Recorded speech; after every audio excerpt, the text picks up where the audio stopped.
मेरी आज की कहानी है स्वामी विवेकानंद जी के बारे में। दोस्तों, स्वामी विवेकानंद जी से काफ़ी लोग मिलते रहते थे और कई लोग उन्हें बड़े महंगे महंगे गिफ्ट्स भी देते थे। एक बार किसी व्यक्ति ने उन्हें बड़ी महंगी घड़ी गिफ्ट में दी। स्वामी विवेकानंद जी एक बार ट्रेन का सफ़र कर रहे थे और उन्होंने वही महंगी वाली घड़ी पहनी हुई थी।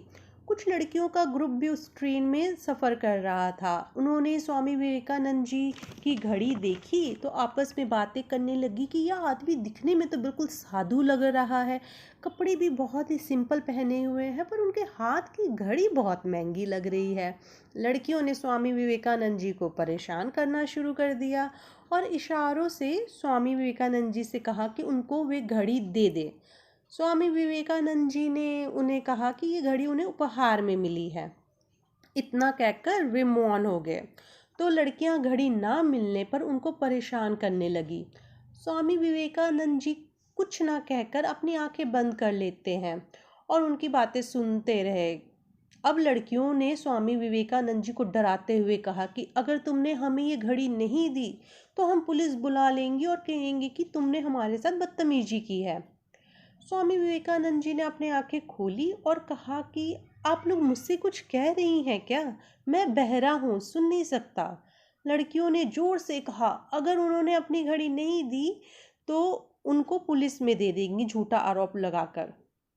पर स्वामी विवेकानंद जी ने फिर से ना सुनने का नाटक करते हुए कहा कि आप लोग जो कुछ भी कह रही हैं कृपया इस कागज पर लिख दे ताकि मैं पढ़कर आप लोगों की बात को समझ सकूं। लड़कियों ने बिना कुछ सोचे कागज पर लिख दिया कि तुम हमें अपनी घड़ी दे दो वरना हम शोर मचाकर पुलिस बुला लेंगी और हमारे साथ बदतमीजी करने के झूठे आरोप में तुम्हें जेल भेज देंगी। और वे कागज उन्होंने स्वामी विवेकानंद जी को दे दिया। उनके हाथों से कागज लेते ही स्वामी विवेकानंद जी ने उनसे कहा कि दूसरों को मूर्ख समझकर उनको परेशान करने की गलती मत करना। तुम लोग अब चाहो तो पुलिस बुला सकती हो क्योंकि मेरे पास तुम्हारे हाथों से लिखी हुई चिट्ठी है।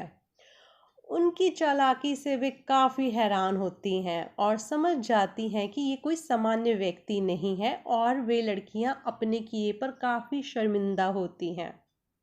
दोस्तों, यहाँ पर स्वामी विवेकानंद जी से हमें ये सीखने को मिलता है कि अगर कोई बुरा व्यक्ति हमारी सादगी, हमारे भोलेपन का या हमारे शोषण करने की कोशिश कर रहा हो तो हमें चतुराई का उपयोग करके अपना बचाव करना चाहिए।